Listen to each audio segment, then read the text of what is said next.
Hello everybody and welcome to the second webinar of the series, and today we are joined by Zurich. So welcome Zurich to the webinar and thank you very much for joining us. Zurich is one of the world's leading insurance providers, but is insurance all they do? Let's find out more. In this webinar we'll learn in more detail about Zurich, the opportunities they have for you, our STEM students, to apply to, the application process, including lots of hints and tips about and also about the graduates' journeys so far.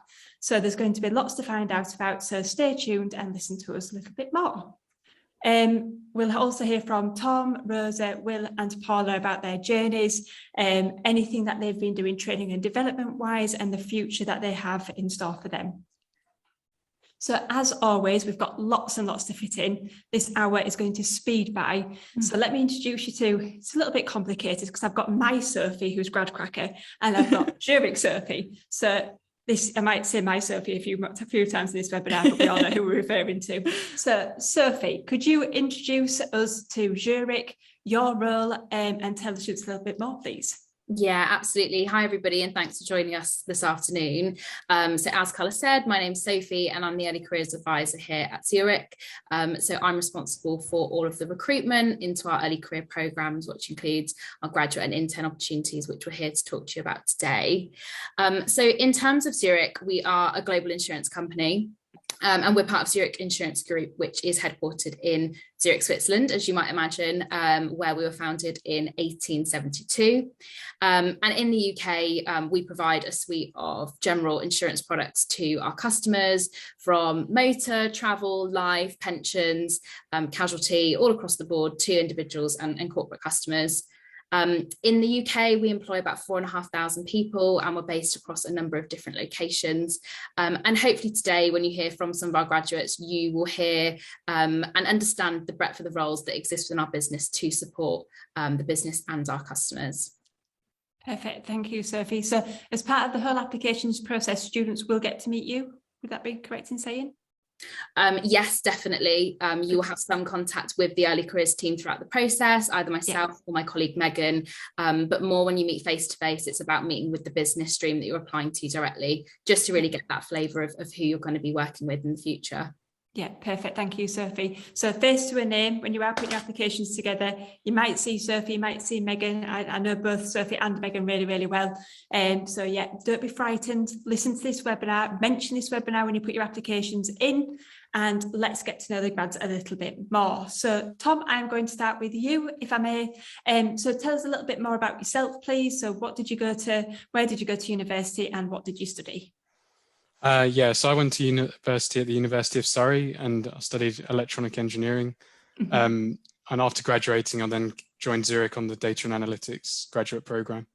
Perfect. So do you think that your studies, in electronic engineering set you up to do data analytics, or was it a complete fresh jump for you?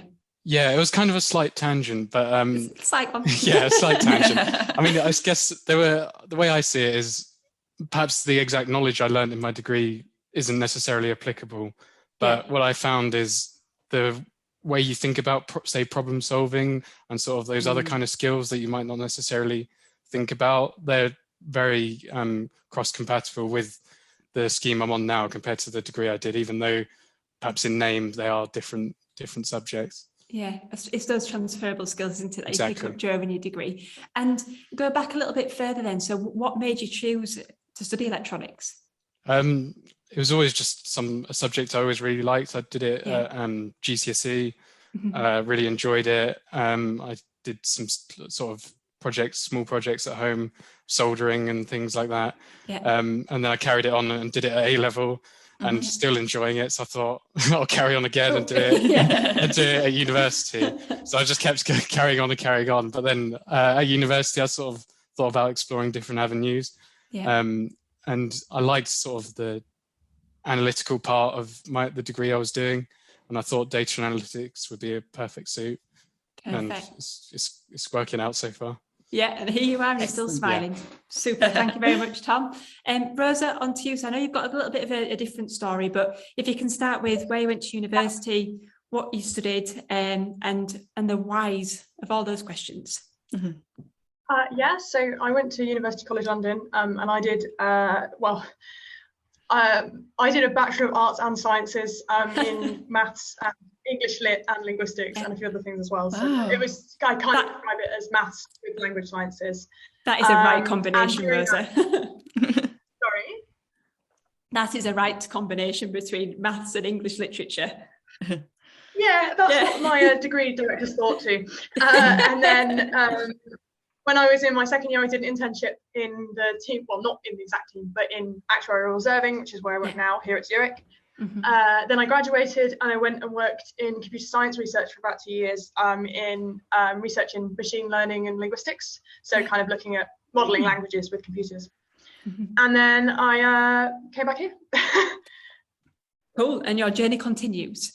I am interested to learn a little bit more, just because, you know, our audience who are watching today, there could be students who are currently at university, thinking about university, choosing their subjects to do. So what made you choose, you know, English and maths? To me, I'm an English graduate, so I'm just thinking I wanted to get as further away from maths as humanly possible. For you to do both, I admire you. Well, so this degree I did as a BASc is, at the time it was only offered at UCL, it's now offered at a few other universities. And kind of the idea is that everybody does an art and a science. So you have to major in one and minor in the other. It's a bit like the American system.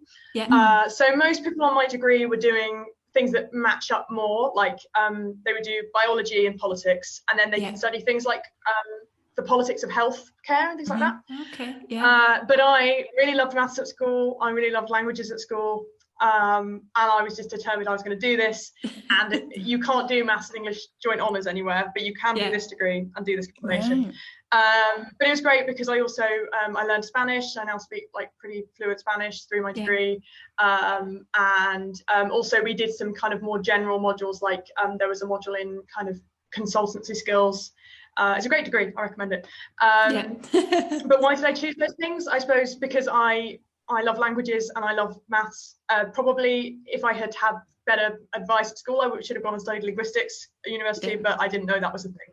And I'm really glad. I don't regret it at all. It was great fun. Good. Your passion shines through us still, Rosa, after those years. So thank you very much for that introduction. Will, who also never stopped smiling. So same question. So where did you go to university? What did you study? And what made you make those decisions? So just for reference, I'm on the graduate actuary stream. I went to university up in Leeds, and there I studied maths with finance. And as to why I picked this particular career, well, it all actually started with a parents' evening I went to when I was 16. I was speaking to my maths teacher, and the complete lack of direction I had at 16 came up in conversation. Just happened to pop up. So my teacher, Mr. Overton, he said, well, you're pretty handy at maths. If you want to live quite comfortably, head towards the direction of becoming an actuary. And I don't think you realise just how profound an effect he ended up having on me. So as a result of that, I've been able to pick a career now where I'm able to like really stretch my legs with the I've always really liked maths. And I've always I'm able to stretch my legs, use a lot of numbers, and it's the career that I really get a lot out of, like, daily. Oh, I bet your teacher would be so proud of you. We need to send you this recording when you need to send it back to your school and say, look where I am now, sir. It's not remarkable odds for him to be in the participants, but in mine. Well, it's like, I don't know if you remember this, you probably won't remember This Is Your Life, that's fair. But you know, when you used to bring people on from your past, and this is your real teacher, Will. Thanks so very much for that, Will. Paula, last but not least, so same questions: which university, what did you study, and why? So I'm in the change in tech scheme right now, but I studied computer science and management at the University of St. Andrews, which is a 4-year degree. So I studied for a bit longer than the other people on the call, I think. And so why did you choose insurance? Why did you choose Zurich? Well, originally I actually just wanted to study computer science, but my parents made me study management as well because they thought it'd be useful. And by studying it, I kind of realized that I really like the people aspect as well. So I didn't just want to be a programmer. And when looking for internships, I found the change in tech scheme, which kind of combines computer science and management / kind of the people aspect. So I thought that actually works out really well. I applied, I gave it a shot. I got the internship and I realized I really, really like it. It's very much an in-between where I get to interact with technology, but also work as part of a team and like figure out social problems as well as, sorry if you hear construction noises in the background. We can't hear them, Paula, don't you worry. Okay, but yeah, it's technical problems as well as kind of figuring out how to connect different parts of the business. So I've just found it really like hits the connection between the two areas and it's been very satisfying. Yeah. I think that's a really good point to make, Paul, because I think a lot of students who are watching this webinar might just think, oh, I like, doing something, for example, in data or analysing data and things like that. But you can have the two. So you can be, use your technical side of your brain, but then if you wanted to have a more people role as well, that is on offer at Zurich. So I think that's a really good point, because I don't think a lot of students might know that you could combine the two. So that's a perfect opportunity for them. So thank you, everybody, for your introductions. Well, I'm inspired already to apply to Zurich, but what I want to do is, Sophie better have me, what I want to do is, not my Sophie's already got me, Zurich Sophie, what I want to do is just go through the top facts about Zurich. So let's do a little bit of a myth busting round.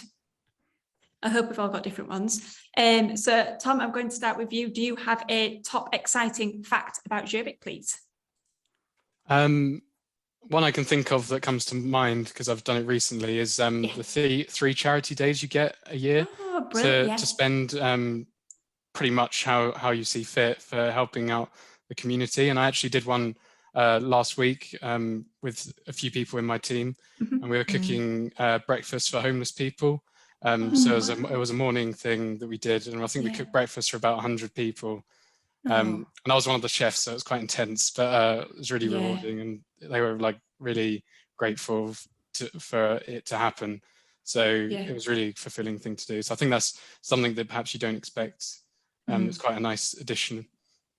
Quite important to this, Tom, is how did your eggs turn out? Did you have to do fried eggs? Did you get a soft middle? We started with scrambled and we realised it wasn't going well, so we stuck to fried. I was just going to say. We kind of learned as we went along what not to do. Stay away from poached. Away from poached. Thanks very much, Tom. Sounds perfect. Brilliant opportunity there. Rosa?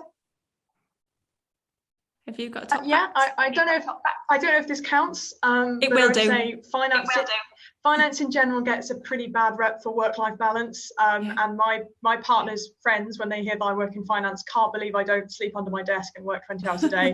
But Zurich particularly does have quite good work-life balance, and I'd say respects the fact that we're also people and we aren't just our jobs. And I think that's I don't know if that's unusual among insurance companies, but I think in the finance sector it certainly is. So I think it's not to be underrated.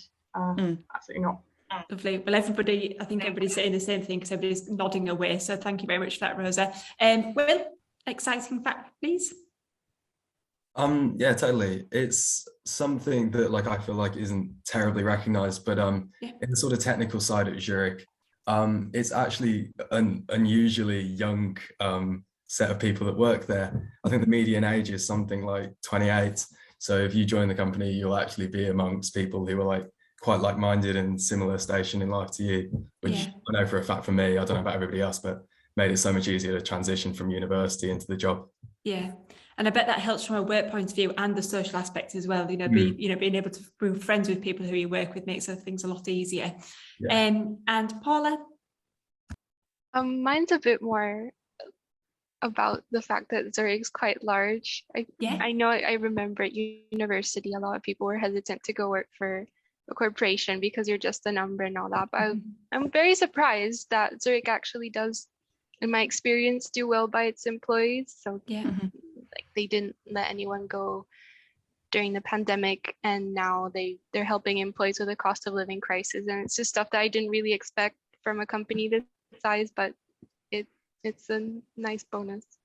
So how does Zurich make you not feel just like a number then, Paula? Is that because the team that you work in, and I'm not taking your bit, Sophie, so don't you worry, is it because you work in quite a small team, so then that's a little bit of a family, and then you work with other teams and they're little bits of families as well?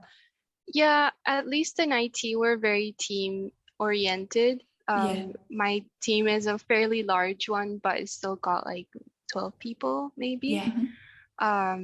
And it does make you feel like you're part of a group of people instead of just kind of another person at the desk in the massive floor in an office.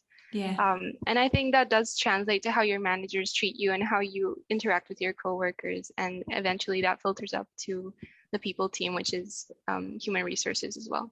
Yeah, perfect. Thank you, Paula. Sophie, I am coming back to you, my sweetie. Could you tell, we know we're opening your opportunities on Monday, so watch this space. The customer relations team at Gradcracker are poised for you to send these opportunities over. Sleepless nights, are so excited, honestly. What opportunities are you going to have opening on Monday, please? Yeah, sure. So we are opening our graduate and intern opportunities on Monday, and we recruit across 6 different streams. So we have our actuarial stream within our life and general business, a data and analytics stream, our change and technology stream, finance and business management. So, and then new to this year for actuarial, we're also launching an industrial placement program for those students who have that sandwich year within their degree. So if you are in your penultimate year, then that's a new opportunity that we have. So those are the roles that we're recruiting for this year.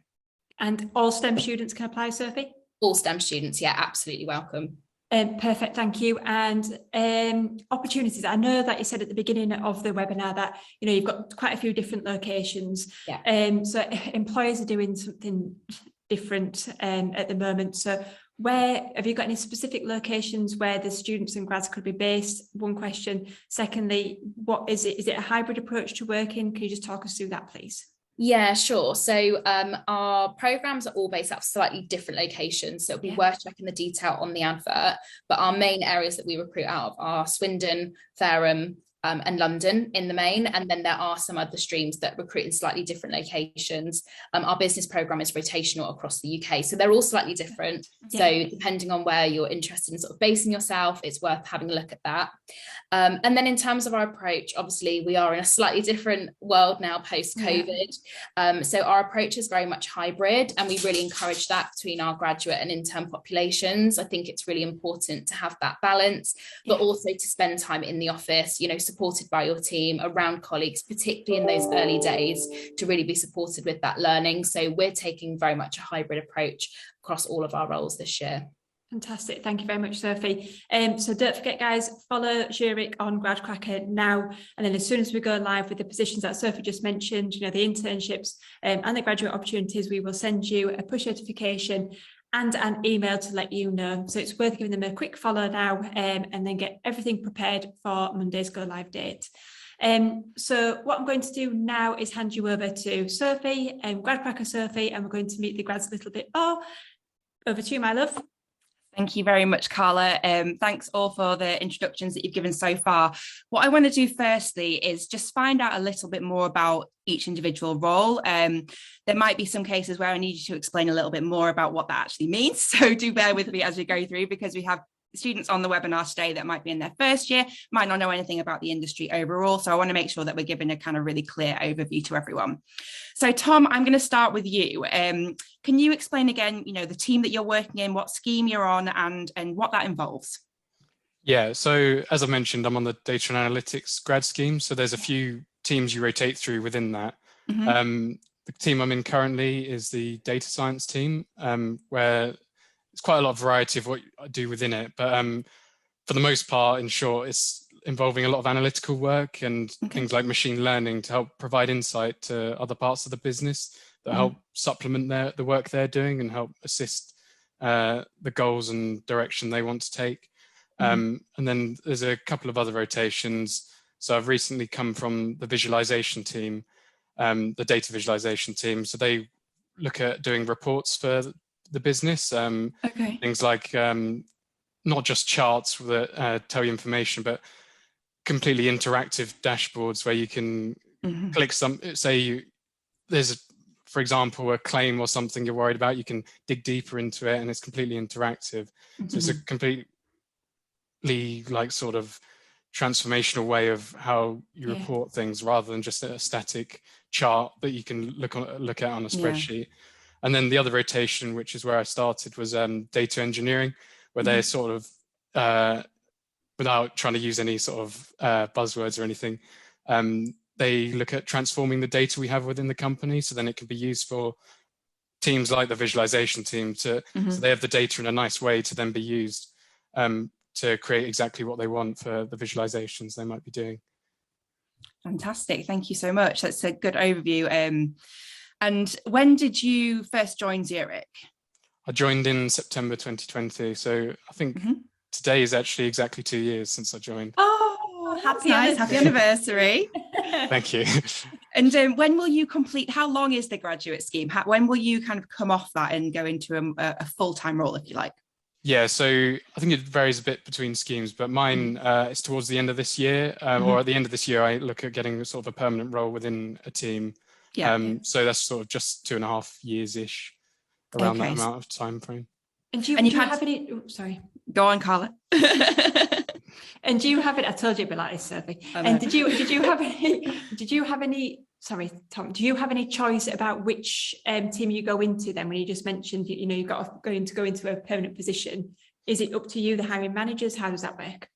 Yeah, so it's certainly you'll rotate through all the different teams, and throughout that you get a good idea of what you like, and hopefully if you like a team, you've done well there, they'll also like you and want you to come back. And so I don't want to bias anyone, so I won't say where I want to end up. But yeah, so I've sort of had conversations with where I want to end up, and they would like me as well. So it's all looking like it's going in the right direction for me to become permanent in that team at the end of the year. Yeah, perfect. It's always nice to hear that you can kind of build your own path, especially when we're doing these kind of webinars, to understand that it's not okay, especially kind of going back to what Paula was saying about working for a larger organization. I think there is a kind of preconception that, okay, everything's kind of laid out for you. But, everything that you're saying, Tom, is that, you really do have a massive input on where you end up within the business and kind of how you progress. So that's always lovely to hear. Okay, I'm going to come to you, Rosa, next. Could you tell me a little bit more about your role at the moment and what team you work in? Yeah, so I work in the retail reserving team, so that's the actuarial scheme. So there are 3 different types of actuarial. I will talk about reserving. I hope Will will explain what pricing is. So for those who don't know what an actuary is, basically we're kind of statisticians within insurance. And our job is to quantify the risk of insurance. So my role in reserving is looking at, for example, if you crash your car today, we don't know how much that is going to cost in total. It might cost 100 quid just to fix the windscreen, or you might, break a bone and it's going to cost lots and lots of medical bills, especially if you're, in a country that has medical insurance or something. So my job is to make sure that we are always putting away enough money that we can pay out on everything that we sort of insure, which is not simple, because we're predicting how many accidents will there be and how bad will they be. And we're also thinking about what accidents have we had in previous years that might happen, might get worse. So say if your roof caves in, we might think, oh, we've paid for that, and then actually a year later it turns out it was really bad work and it's broken again, and we need to pay out more on that claim. So our job is really to kind of both look at the past and try and predict the future. Using numbers, which is not simple, but it is fun. I bet that was really difficult to do. I'm just thinking like COVID and lockdown. So, you've just mentioned like looking back on trends and history and things like that, but you had, I can't remember, like two years of people maybe not using the cars and things like that. So what do you do then? Exactly. Do you just take that out and discount it, or? So COVID was a really interesting thing, because as you say, we were seeing, the team that I work in deals with personal car insurance, and we had way fewer claims because people weren't driving. We also saw an improvement in home insurance because people were at home. So if there was something wrong with their house, they saw it sooner and the claim wasn't as severe. But the other teams that deal with, say, business insurance was very different because if your business was interrupted by COVID and we are liable to pay out for your loss of profits, then that's going to cost us a lot of money. So so part of the reason why actuaries have to do about 6 years of exams is because there is a lot of expert judgment about what information can we actually use in our model, what is a reasonable model. And in the case of COVID, it was a lot of sort of specific analysis looking at what do we know about the situation, what's a reasonable assumption. And Zurich as a company tends to be quite, the word we use is prudent, which means we just tend to prefer to save a bit extra money just in case. So kind of estimating for the worst case scenario. But also, the other side of that is that if we overestimate how bad it's going to be, then we aren't putting money through as profit, and that doesn't look great. So that's a real balancing act. Brilliant. Does that make sense? I know that the role is a bit unusual. If you don't know no, I think that was a really one of the first things I was going to ask you after you kind of told us what you did was what is an actuary. So you gave a really brilliant overview of that, because I think that it is one of those roles that not everybody has heard of. So I think that was a really good overview of what an actuary does. What I'm going to do is I'm going to stick in this world and go to you, Will, now, if you can tell us a little bit more about your particular role and the team that you work in. Yeah, of course. So Rosa kind of already hinted at it, but I'm the flip side of things. So Rosa's reserving, I'm pricing. And so that means that my responsibility is we figure out how much we should be charging for each individual policy, the covers they've requested. And we do that by taking, obviously, we'll get a lot of information from the client. So for example, we'll get postcodes, and then we can have a look at our historical data. And for example, we can look at the amount of cars that have been stolen from that postcode for the last 15 years. And using that, we can sort of make this basis on, okay, so you're in a high risk area, so we're going to bump up your policy prices a little bit, or, vice versa. And then the hope is that we have been charging enough on our policies that Rosa has enough money to cover the amount it's actually cost us. So that doesn't work out, generally it's my fault. You're going to get told off on Rosa, basically. Something I think that's kind of we've not really touched on is this is the general insurance stream, which is what me and Rosa do. There's a whole other stream called the for life insurance, which I don't think anybody here is on the call is a part of that. It's an entirely separate scheme that we don't interact with a huge amount, but I know for a fact that they're much more data focused on the policies they deal with are on a much smaller level. So if you're partial to very long lists of numbers and programming and coding, then that might be the direction to go in. Brilliant. Thank you so much, Will. I think it's always really interesting because everyone's probably renewed their car insurance, their home insurance, etc. Everyone kind of deals with the front end of a company like Zurich, but you don't really understand the amount of data and the amount of research that goes into that policy that you get given at the end. And just listening to the three of you so far, and obviously going to go and talk to Paula in a second, it does really make you think about, okay, there's so many people behind the scenes working on this, and there's so many numbers, so much data. It's already been eye-opening for me, and I'm sure it has for our audience. But Paula, last but not least, my love, let's come to you and find out a little bit more about your role and the team that you're working in. So my current role is a project manager. That's my current rotation, and I'm working with the Life Protection Platform team, or LPP for short, which maintains and develops the platform for Zurich's life insurance. So we kind of take care of the website or the app where clients or brokers go to actually buy a policy for their life insurance or for critical illness or stuff like that. My role within this team is managing one particular release on it. And I don't know if I'm allowed to say very much about that yet because it's not out, but my job is to kind of figure out what we need to do to reach the point where we can release what we want to release and find out what work needs to go into it, who needs to do that work, how long it's going to take, liaise with the right teams. So that includes the actuaries, because we have to talk about pricing, underwriting, marketing, compliance, legal, claims, operations, IT obviously, and there's more. So it's a lot of people working together to make a product come to life. And my role within it is to make sure that everybody has what they need and form like a timeline and make sure that it aligns with the business case for releasing that product. Any new product now, everybody's just going to be watching telly or, looking on the news. So was that Paula? Was that it? Was that it? It's has launched it. You heard it here first. We don't know what Paula's on with, but at least you heard it on the Gradcracker webinar. It is a lot of work, and I don't think this is even a particularly large release. I'm sure it's very important. Yeah, I'm sure it'll be worthwhile.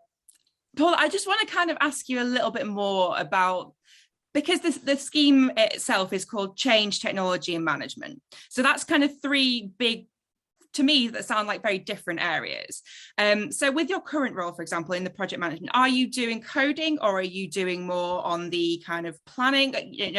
What element of technology do you get involved in, or does it vary by rotation so far?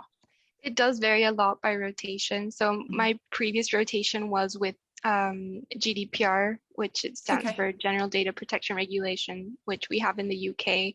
And that involved a lot more detail, a lot more looking at specific systems, understanding what the tables look like so that we can delete information, stuff like that. My current role, I don't do any programming whatsoever, which is a little bit sad, but who knows if I'll get to do some in the next role. It's a lot more about if we get a technological problem or a pricing problem or something come in, what do we need to do? Since I studied computer science, I'm a bit better at diagnosing problems related to technology, but in the end of the day, I just have to involve the right people. And you are right that change, technology and management are three very different things, but that's kind of what keeps the role more dynamic and interesting, because you have to interact with all three in order to get a product or a platform or a system live. And it's to what capacity you interact with each of those different areas depends on your specific role, and that's kind of what the program is for, is to find out what balance you want and what role you want to go for at the end of the program. It sounds like one of those roles where it would be open to such a breadth of candidate as well. So many different backgrounds would be really, really applicable to I'm it. actually the only grad in my year that has a STEM degree. The other two studied international relations and politics. So I mean, you can be any kind of person with any kind of background and still be able to thrive with change, technology and management. Yeah. Fantastic. Thank you so much, Paula. Well, that was a really good overview to all of your roles, what you're doing right now. I kind of want to go backwards a little bit, or maybe it might be your current projects, but I want to kind of find out a little bit more about some of the favorite projects that you've worked on so far. Any details you can give us. If you can only be vague, then be vague. But it'd be good to hear about some kind of more specific. So I am going to start with you, Rosa. And I wasn't expecting that either. I was mixing it up. I was getting excited. I was like, right, Tom. I was like, oh no, Rosa. Mixing it up. Okay, so within reserving, kind of a lot of what we do is very cyclical. So every quarter we do the same processes of checking that we have enough money for the claims that we have, checking what we think we're going to need, etc. I would say two of the most interesting things I've worked on, one has been looking at catastrophes. So by that includes COVID, but also particularly a lot of the bad storms we've had in the UK, because those have been very interesting in terms of the parts of the UK that they hit and kind of how that affects what we incur, which is how much we owe to people. But also just quite scary, because you can see the development of climate change year at year on how bad the storms have been. And then the second thing has been, I do quite a lot of sort of process improvement and automation. So actuaries, because, and I think I said we do most people do about 6 years of exams, so we are quite like high specialist people, and our time is often taken up doing things that is not very interesting or valuable. So a lot of what we do is trying to make our processes more automated, and so I probably do more coding in my job than Paula does in hers, because I do coding is probably about 60% of my work, and that's actually unusual among actuaries. Most of the people I work with don't code so much. It's a great skill to have. Whatever you want to do, I recommend it. If you like problem solving, it's great. Everyone's nodding. But yeah, so I've really enjoyed those projects because it's not just redesigning a process and knowing that you're saving everybody time. It's also there's a lot more interaction with people within those, because you're thinking about, okay, this is a very specialist process. What do my fellow actuaries need to be able to do with this to still be able to do their job, but also save them time? And what does the rest of the business need to know about what we've done? And so I really enjoyed those, but I probably can't give any real specifics because they're no, that's really that would be an hour webinar in itself, I think. yeah, definitely. I could sit and talk to you about that all day.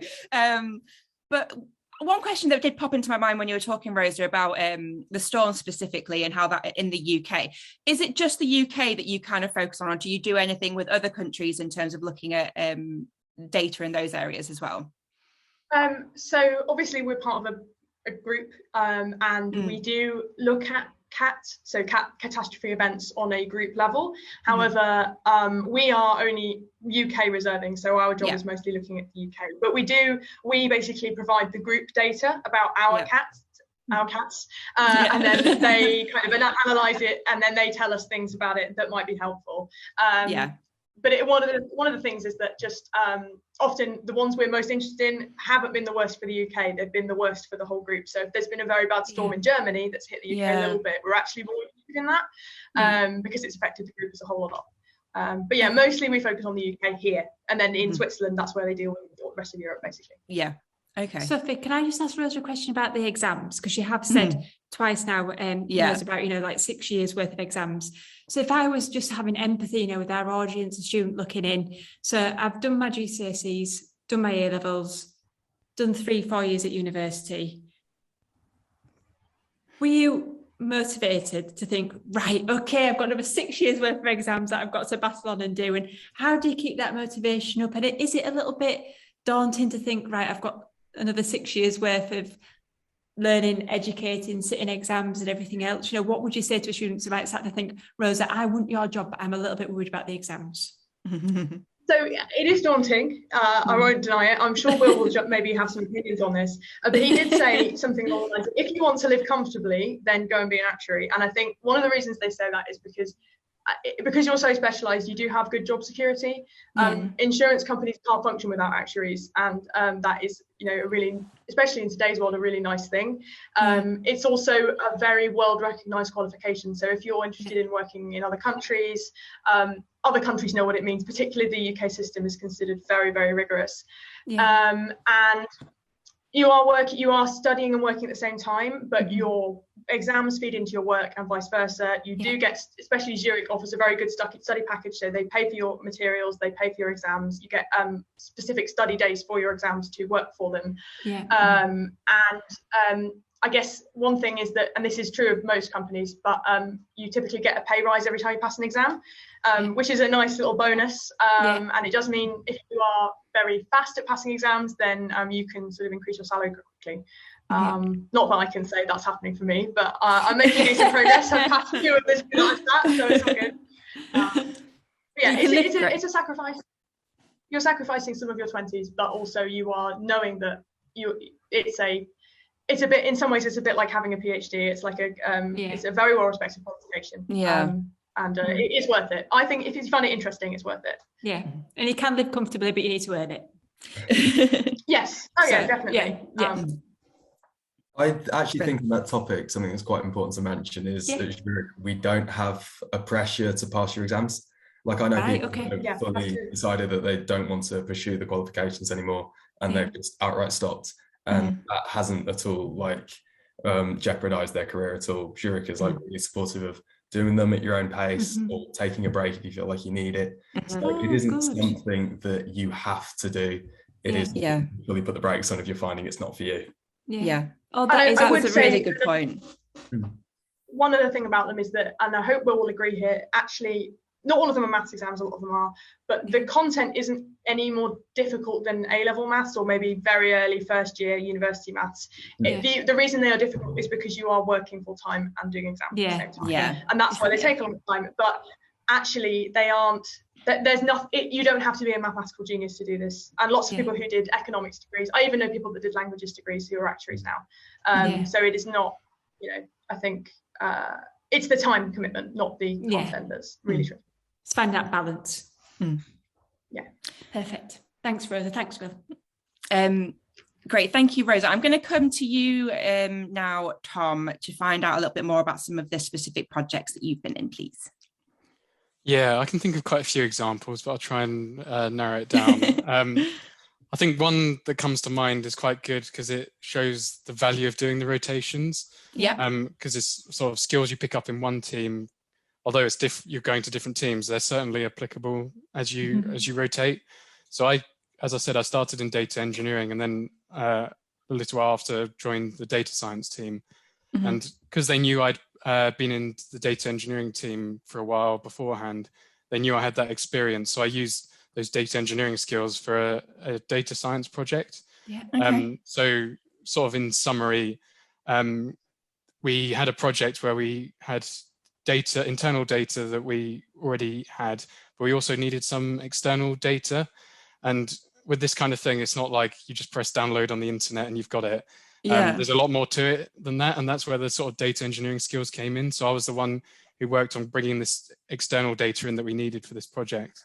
And so once we had both this external data from outside the company and the internal data, the project could then move forwards. And then I worked on the next part of it, which was using machine learning to predict the right kind of customers for a certain type of insurance. Okay. So I really liked it because you could see like the whole data journey from the start of getting the data in the first place to right at the end to actually getting use out of that data and providing value to the company. So it was great because I'd used skills that I'd used in a previous team. So I think that was a really good example of partly the importance of the rotations, but also fun projects where you get to use some really cool tools. Because also on top of that, we have some really advanced, super powerful tools that can. I do a lot of working with data in data teams, but we have things that are millions, hundreds of millions of rows of data, and we have tools that can effectively ask questions to that data in seconds rather than hours or something. So I think the point I'm trying to get across is like, just because we're insurance and you think, oh, it's old and boring, there's a lot more to it. And we have some super advanced, really modern tools that we use along the way. Yeah. So yeah, that was really good. And just one more project that I can think of, I'll go through quickly, was when I was in the visualization team. So I mentioned about them trying to create these sort of interactive dashboards for looking at reports of things. And one I worked on was to do with accidents for employees that happen within Zurich.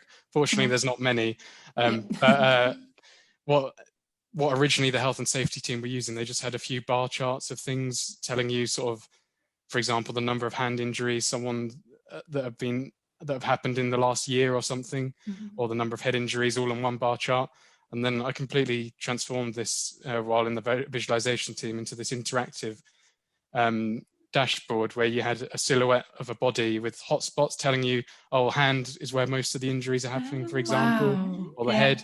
And then you could interact with it. So you could say, click on the hand and see what kind of accidents were happening with a hand injury. So then they could potentially look at how to solve those problems.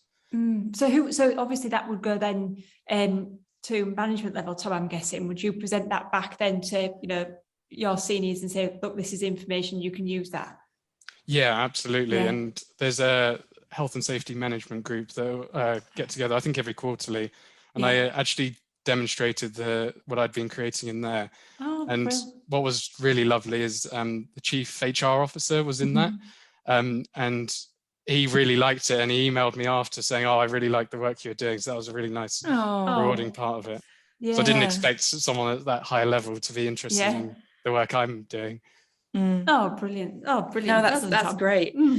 That's a real breadth of experiences you've already had. And talking about the different tools and things that you're using, I imagine there's probably a lot of training and development that you had to be able to kind of understand and learn those tools, especially coming from not necessarily a data background, coming from an electrical engineering background, to then be using really complicated tools like this. It sounds like there's just been so much that's kind of gone into preparing you to be able to utilize that. Yeah, definitely.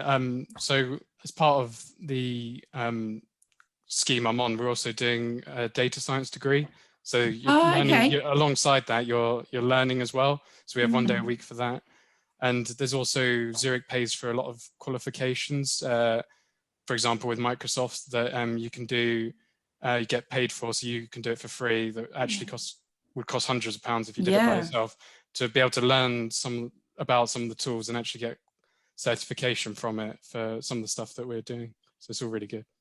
Brilliant. That's always really good to hear about the training opportunities you get. And I know that's really key to a lot of the students and graduates that'll be watching us today. Coming into a role, especially if they are thinking about changing disciplines and going into something slightly different, how am I going to be supported through that? And it sounds like there's so much support there, and being able to go on different courses and get different degrees is amazing. Will, I'm going to jump down to you now to kind of touch upon some of the projects that you've done so far. Yeah, totally. I'm not sure I actually mentioned it, but I'm in the SME team, which breaks down into the small and medium enterprises. So that means that what we insure is like sort of fish and chips up to 5 different stores. That's sort of our remit. Okay, fish and chips, don't start. Starving. So there's it leads to there being like 2 real sort of directions that your projects end up taking you. So one of them was, we have this like portfolio of policies that we've had on our books for years, and it was up to me to like go into it, break it down, see how it was doing and like what it was making for us. And those sort of projects, they always really involve like a lot of interaction, a lot of reaching out to people, a lot of chatting with underwriters. So it does like involve those soft skills. And then like the flip side, because we do still like, obviously they're not these huge commercial policies, there are still like lots of data. So another project that I've like spent a lot of time with was updating our model for fleet policies, meaning like policies where you have like multiple cars. So we've gotten these new post-COVID numbers on how they were doing countrywide, and it was up to us to take those new statistics and implement them into how much we should actually be charging people. Because in COVID, as Rose has said, like the nature of insurance has changed massively. And a lot of it is returning to normal. Some of it seems to have found this new normal that we need to now account for.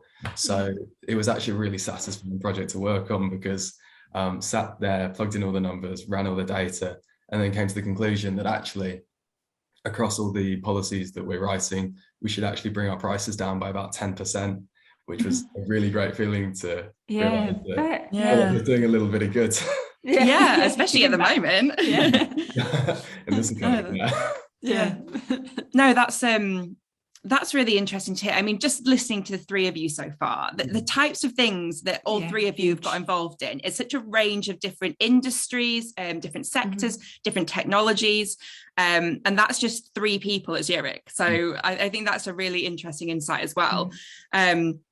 Paula, can we come back to you now? And just, again, I know we heard about a couple of the different things that you were doing right now. Have you got any other sort of standout projects that you could mention that you've been involved in so far?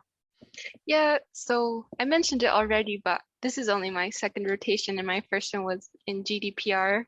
And that's actually still my favorite so far, because it was really fun.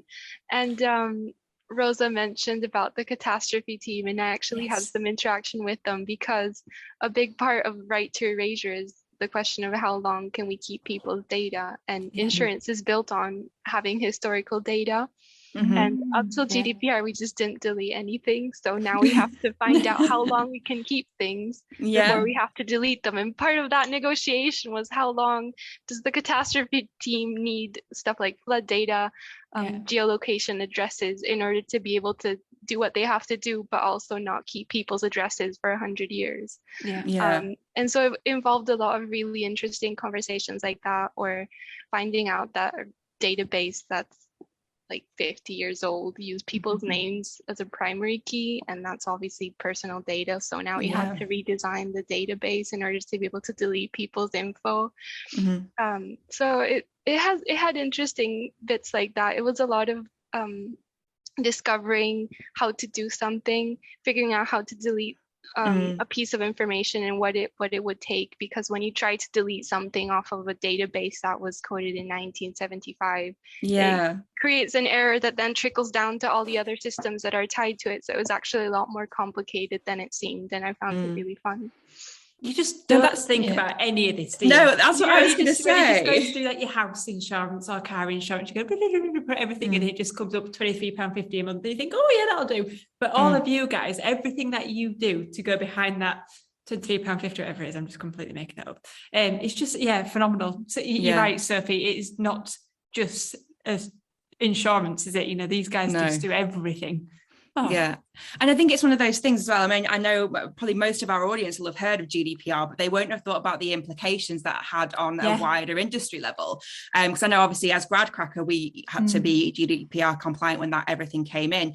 But, you know, thinking about from an actuary's point of view, you're probably sat there screaming like, no, don't delete my data. I think other people would be screaming as well when Paula saying her favourite project was GDPR, but everybody was a bit like, wow.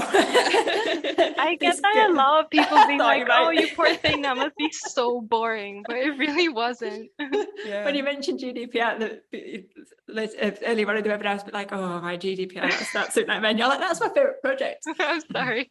This lady is hardcore. And still smiling somehow. Yep. No, that was really, really interesting. There's loads more that I want to ask you guys, but I know that we've got quite a few other bits to cover. So I'm going to hand back to Carla now to kind of go back into some more hints and tips and bits around the recruitment process, because as we know, Zurich are going to be opening on Monday. So I want to make sure that you've got that really, really key information to get those excellent applications in on Monday. Really wasn't ready for that. I was just like sitting there watching you all going, right, not my turn yet. Me and Sophie were just like listening to him. It is our turn. Sophie, right, come on, we're on it. So, right, where am I? Right, recruitment process. I really want to know, I might come back to you guys because I really want to know about something else, but bear with me.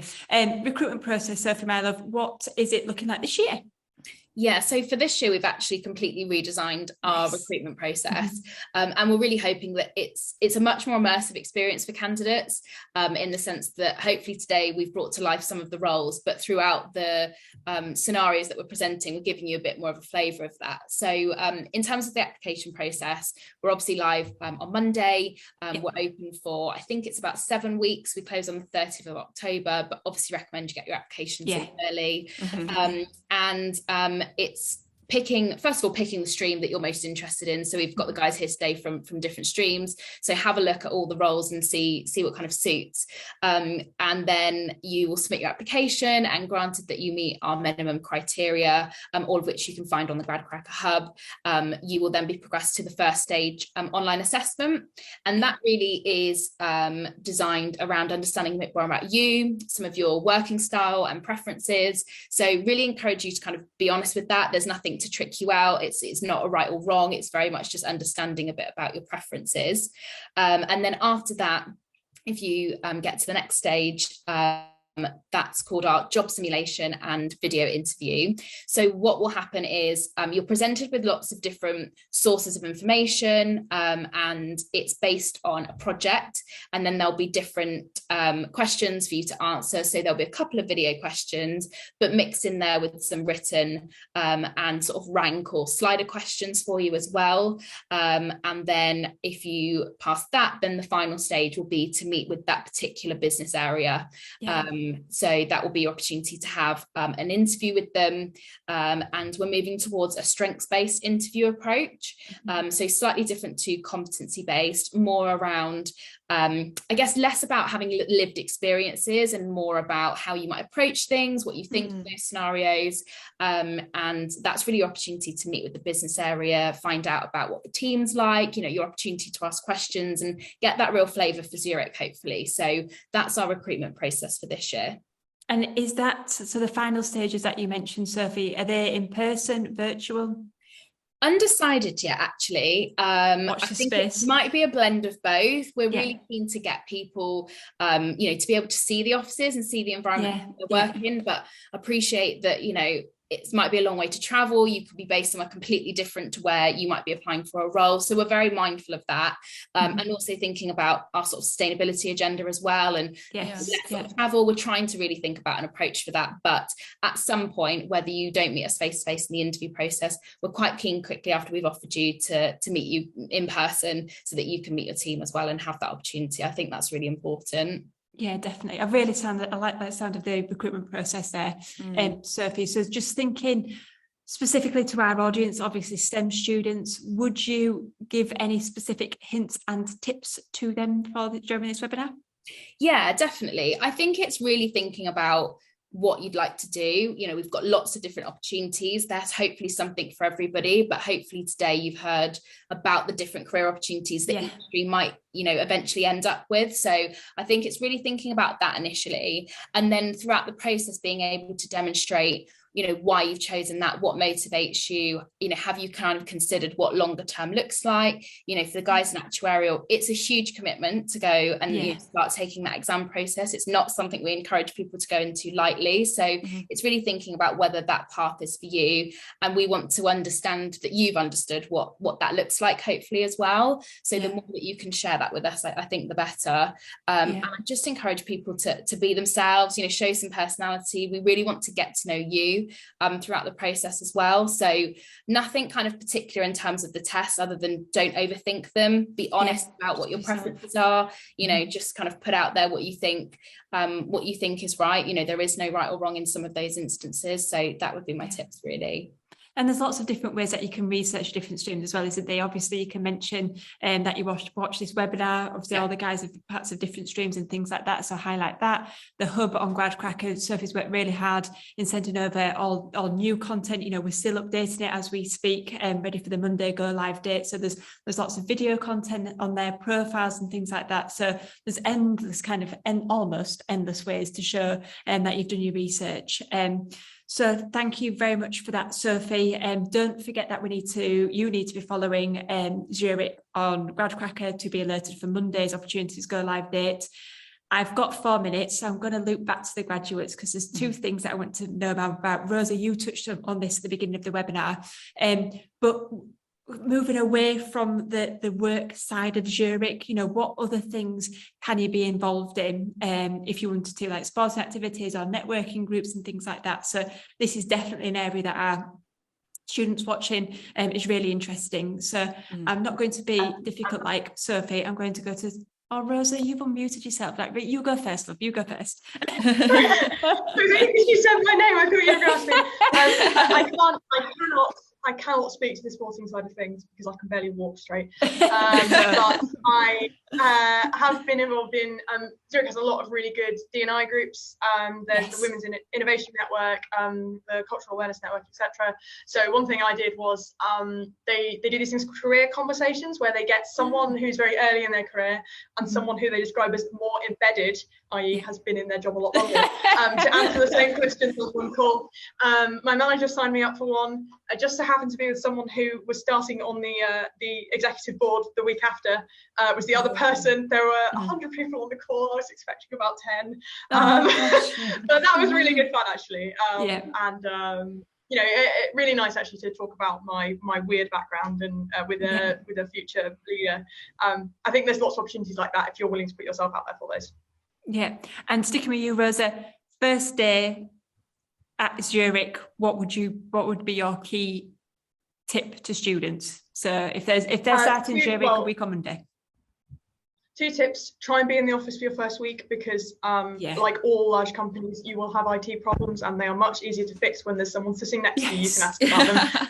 And my second one is do not be afraid to ask questions, especially if you're like in any of these kind of like STEM fields, because the fact is you wouldn't be going into this role and being trained in it if you could do it already. And there's no shame in asking questions. And everybody you work with would rather you ask lots of questions, even if they seem obvious, and get the stuff right and understand it, than just plod on and get confused and waste time, you know. So really don't be afraid of asking questions. That's apparently one of the most common pieces of feedback interns get is we wish you'd asked more questions, you know. So I think it's I don't know, that's anecdotal, that's what I've heard, but I ask so many questions. I've never had that. I can imagine you're one of those people.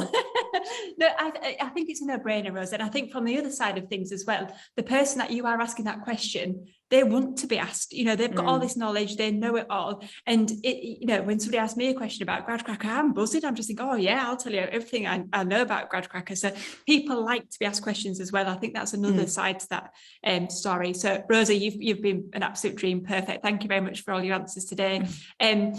Tom, so work-life balance, what do you do life-wise at Zurich? And first day student, what would you recommend? Yeah, I know I mentioned sort of the breakfast charity day I did already. But I've done quite a few different charity events, and they're really good fun. I think a few to mention is one called, we did a Tough Mudder, which is like an outdoor obstacle course, which we raised money for. And it was really good fun. And ZCT is Zurich's charitable arm, and they actually matched the amount we raised.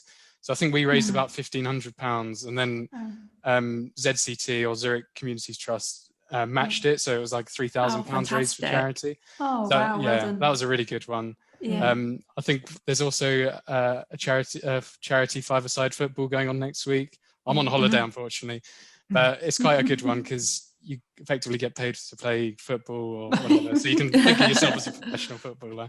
That's so they're really good. And then just one other thing outside of sort of the day-to-day working is the grad events are really good throughout the program. They're really good because there's things like you get a hotel paid for you to be with your whole cohort in person. There's some really good events that I don't want to spoil. But and then advice for a first day, I think the main thing is to be proactive and definitely go out your way to ask questions, kind of like Rose was saying, or volunteering for work, and really be enthusiastic about getting involved, I think is the main thing, because people I found respond to that really well when you are enthusiastic. So Tom, you like to be paid to play football, and you like hotels. I think that sums it up. I like your style. Thanks so much for that, Tom. Thank you. Will, have you got anything to share with us that you would like to? Yeah, totally. So Tom's obviously spelled out like all the official ways that you can get involved with Zurich, but we have like a lot more, speaking anecdotally from my experience in the London office. Yeah, of course. We have a lot of like much more informal, casual ways that we all get together. Like it's super uncommon for us to get through a week without all like going out for drinks after work. Good. Every Tuesday we've got like a circuits in the park if you do feel like running. I've never seen Rosa there, but you are more than welcome. It's because you can hardly walk. Well, come on, we're perpetually trying to put together a five-a-side football team, so we could do with more bodies if you feel like signing up. Tom, come on. Won't be joining that either. Rosa, just standing goal. You just need to stand there, arms out. You just need to be a starfish. Apparently.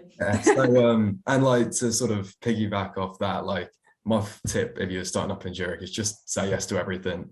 Everybody's like really friendly and really forthcoming, so if you just match that, then you're more than fit in. Perfect. Thank you very much, Will. Paula, let's end this on a high. Come on, outshine the rest of them. So I call them extracurriculars, but there's a great Pride network.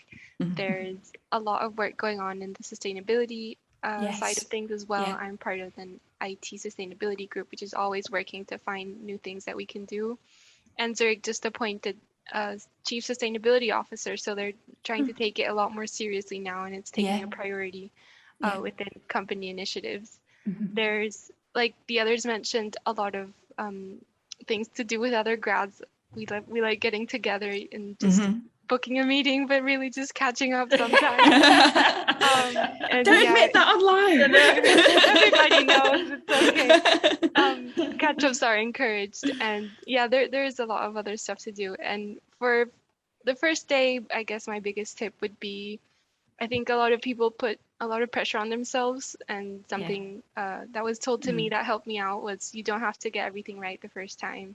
You can try, fail, and then try again, and it's still fine. You'll still do it and be alive at the end. Gosh, every day is a school day, as I always say, and everybody's always learning. I'm a bit sad that this is ending, actually. No, I feel like we could go on forever. Right, so Zurich, Sophie, we need to organise a session. When with that Paula's in, and we can just have a couple of drinks in between as well. So thank you, everybody. It's been absolutely brilliant to meet you all. You've been a fantastic panel, so thank you very much. Don't forget, like what we said before, make sure you follow Zurich to be alerted for Monday. Monday's a go live date. I know that Sophie mentioned about deadlines being towards the end of October. Just repeating, don't leave it to the last minute. Zurich get thousands and thousands of applications through Gradcracker, so make yours count and make sure you are one of the first. I am taking a break next week from the webinars. Sophie is going to be joined by Jessica. That was a big smile, Sophie, for saying I'm not here. Sophie is going to be joined by Jessica, and they are meeting Toyota. So for now, thank you, Zurich, and we will see you all soon. Take care, everybody. Thank Bye-bye. you. Thank you. Bye.